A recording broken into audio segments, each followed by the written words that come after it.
मेरा विजन कश्मीर के लिए ये है कि मेरे सपनों का कश्मीर बने, जहाँ शांति हो, सुख हो, सब मिल के रहें, जहाँ लोगों की बात सुनी जाए। तो उसी के लिए हम पॉलिटिकल स्ट्रगल कर रहे हैं। इनको 5.5 साल मिले, मुझे 12 दिन मिले। तो लोगों ने जो भी फैसला दिया होगा उसको स्वीकार करना होगा सबको। इसको हमें बीजेपी और कांग्रेस की लड़ाई में या बीजेपी एनसीए उस एंगल से नहीं देखना चाहिए। इसमें मैं हैरान हूँ। एक तरफ मोदी जी कहते हैं एक विधान, एक प्रधान, एक निशान। अब हमने सारा हटा के पूरा JNK को इंटीग्रेट किया। लेकिन मुझे बताओ किस स्टेट में 5 MLA नॉमिनेटेड हैं? सर, इंजीनियर जी छोटा आदमी है, मेरी कोई औकात नहीं है, मैं एक छोटा सा आदमी हूँ। अगर मैं उनके बराबर होता तो किसी में हिम्मत नहीं होती मुझे 5.5 साल तिहाड़ में डालने की। मेरा विजन कश्मीर के लिए है कि मेरे सपनों का कश्मीर बने, जहाँ शांति हो, सुख हो, सब मिल के रहें, जहाँ लोगों की बात सुनी जाए। तो उसी के लिए हम पॉलिटिकल स्ट्रगल कर रहे हैं। तो आज काउंटिंग का दिन है। लेट अस होप काउंटिंग शुरू हो जाएगी, सब कुछ सामने आ जाएगा। आप क्या देख रहे हैं, किस और ये चुनाव जाता हुआ दिखाई? मैं कोई नजूमी नहीं हूँ। I did my best. हमने अपनी कैंपेन चलाई 10-12 दिन। इनको 5.5 साल मिले, मुझे 12 दिन मिले। तो लोगों ने जो भी फैसला दिया होगा उसको स्वीकार करना होगा सबको। कुछ एंटिसिपेशन आपकी कि नहीं, मेरी कोई एंटिसिपेशन नहीं है। Sorry, let us wait. जो लोगों ने मैंडेट दिया है उसका रेस्पेक्ट किया जाए।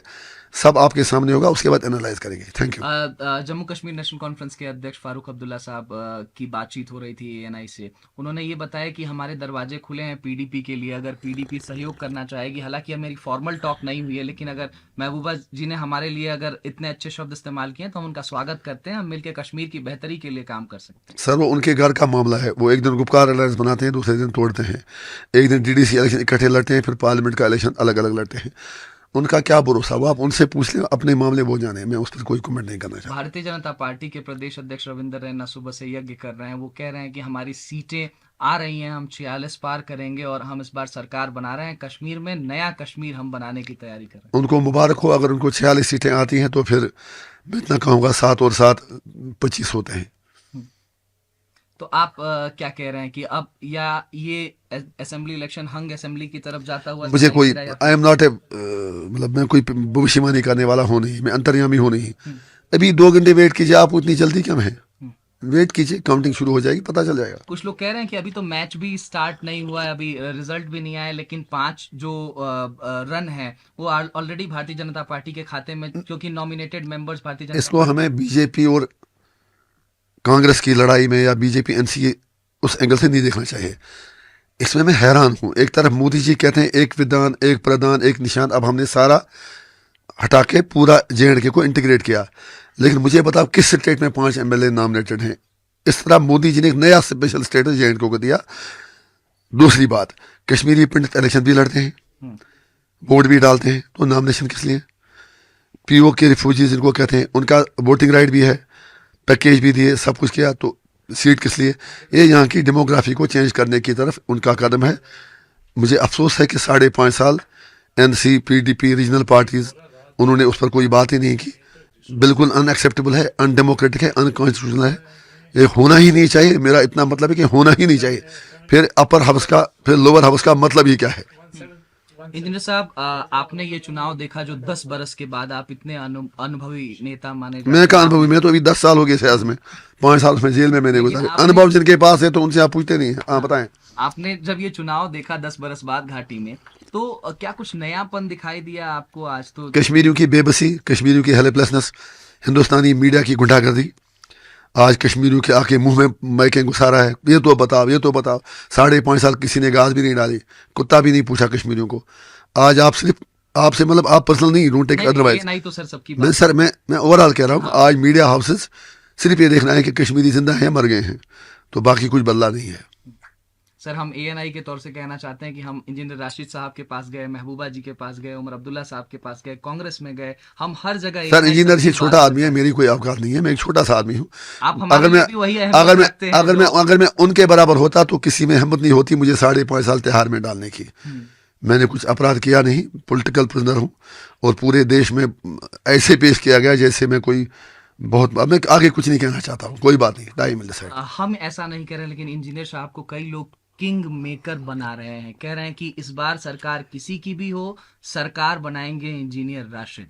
मैं ऐसा कुछ भी नहीं सोचता, न मुझे ये परेशानी है। मैंने बार बार आपसे कहा, मैं MP बना हूँ लोगों के वोट से। हमने पार्टी बनाई, हमें रजिस्ट्रेशन नहीं दी गई, हमें कॉमन सिंबल तक नहीं दिया गया। हमें इतना पता है हमें अच्छे वोट मिल रहे हैं, सीटें कितनी मिलेंगी आई डोंट नो। अगर आज कोई सरकार बन जाती है, नंबर्स आ जाते हैं, चाहे वो भारतीय जनता पार्टी के पास आए, चाहे एनसी कांग्रेस में आए, तो आप या फिर पीडीपी के पास आए, तो आप उनसे क्या कहना चाहेंगे? इंजीनियर राशिद का मैसेज क्या होगा? आप 4 दिन बाद अब कश्मीर में भी नहीं रहने वाले। मेरा मैसेज उनके लिए ये होगा कि इक़्तिदार आता है जाता है, पावर कोई परमानेंट चीज़ नहीं है। जब भी कोई इक़्तिदार में बैठता है, सिंहासन में बैठता है, उसको लगता है कि मैं कभी छूटूंगा नहीं। यही रिक्वेस्ट करूंगा हाथ जोड़ के कि मेहरबानी करके जम्मू कश्मीर एक साधारण स्टेट नहीं है। एक तरफ पाकिस्तान है, चाइना है, इंडिया है, बाकी लोग हैं, दुनिया की नज़रें इस पर हैं, स्टेट एक्टर्स हैं, नॉन स्टेट एक्टर्स हैं। कश्मीर के लोगों पर कृपया कीजिए, उन्हें जीने दीजिए, उन्हें सांस लेने दीजिए, उनके अधिकार दीजिए, उनको इंसान समझिए। इसको हिंदू मुस्लिम मत बनाइए, इसको आप एक मानवता की हैसियत से देख लीजिए। और कश्मीर का जो मुद्दा है, जैसे इंडिया क्लेम करता है POK पर, पाकिस्तान क्लेम करता है इस इंडिया पर, जो भी करना है, अगर जयशंकर जी इस्लामाबाद गए हैं तो सिर्फ दौरे के लिए न जाएं, दुनिया को धोखा न दें। मैं शंघाई कॉन्फ्रेंस के लिए गया, पर्दे के पीछे जो हो रहा है कुछ अच्छा करें, जैसे यहाँ शांति का वातावरण हो और उन मुद्दों पर इलेक्शन लड़ा जाए जहाँ डेवलपमेंट की बात हो, एजुकेशन की बात हो, बाकी चीज़ों की बात हो। लेकिन जब मारा मारी हो, जहाँ अपसफा लगा हो 35-37 साल से, जहाँ 1 लाख लोग कब्रों में सोए हों, जहाँ कश्मीरी पंडित बाहर हों, जहाँ करना, कैरन, उड़ी, मत्सल के हज़ारों फैमिलीज पाकिस्तान भाग गए हों, वहाँ आप सियासत की क्या बात करेंगे?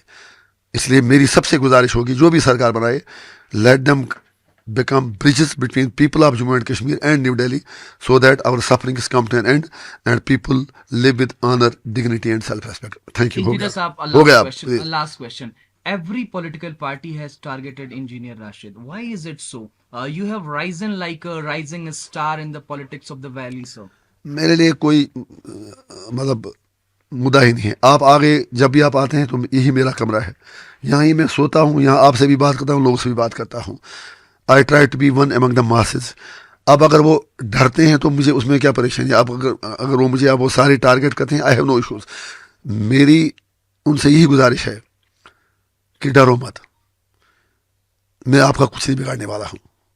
अगर वो मेरी तरह की राजनीति करेंगे, कोई नहीं, 1-2 साल उनको मोदी से जेल में रखेगा, लेकिन 370 भी वापस आएगा, 35 से भी वापस आएगा।